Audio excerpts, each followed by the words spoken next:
Siniguro ng Department of the Interior and Local Government na ligtas si dating Senator Bong Revilla sa kulungan matapos siyang kusang sumuko sa Camp Crame.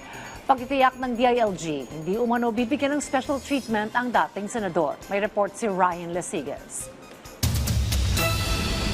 Sa pagitan ng alas 8 hanggang alas 10 nang makarating sa Campo Crame si dating Senator Bong Revilla.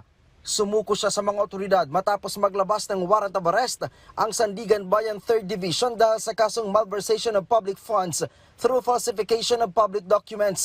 Pagdating sa CIDG, dumaan si Revilla sa standard booking procedure tulad ng isang ordinaryong detainee. Kinuhanan siya ng fingerprints at mugshot pero di tulad sa mga karaniwang aresto, hindi naglabas ang PNP ng anumang litrato. Sumailalim din siya sa medical exam para masuri ang kondisyon ng kanyang pangangatawan. He was treated the same. At alam naman po ni Senator Bong na we have observed the police operational procedure. He was found to be in good physical shape and capable of undergoing trial. Kasabay ng kanyang voluntary surrender, ipinasuko na rin kay Revilla ang kanyang mga baril. Hindi na kasi entitled ang dating senador na humawak ng kahit anong baril dahil sa asuntong kinakaharap nito. Since he will be detained, he will no longer be able to be in possession of those firearms. Kung hindi niya surrender kasi yan, in danger siya sa mga raids sa loose firearms. Kasi ang re-registration personal yan hindi niya rin magawa yan. So it's better na i-surrender niya na yung mga firearms niya. Tiniyak naman ng DILG na walang special treatment na ibibigay kay Revilla. Ang anak niya ay naging vice governor ko.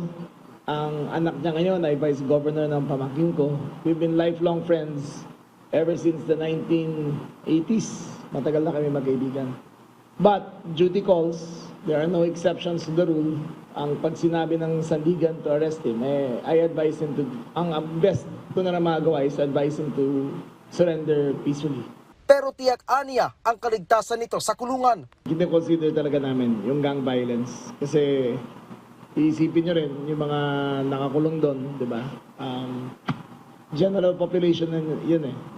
So we will take all precautions necessary to ensure his safety during the process of his trial.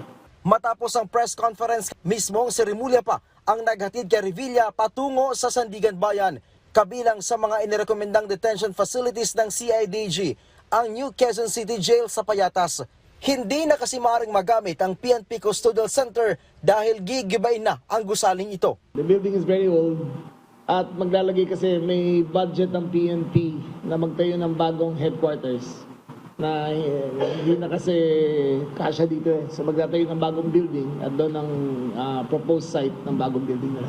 Taong 2014 nang makulong si Revilla dahil sa kasong plunder at graft dahil sa pagtanggap ng di umano'y 224.5 million na kickback mula sa mga peking PDAF project. Ryan Lesigas para sa Pambansang TV sa Bagong Pilipinas.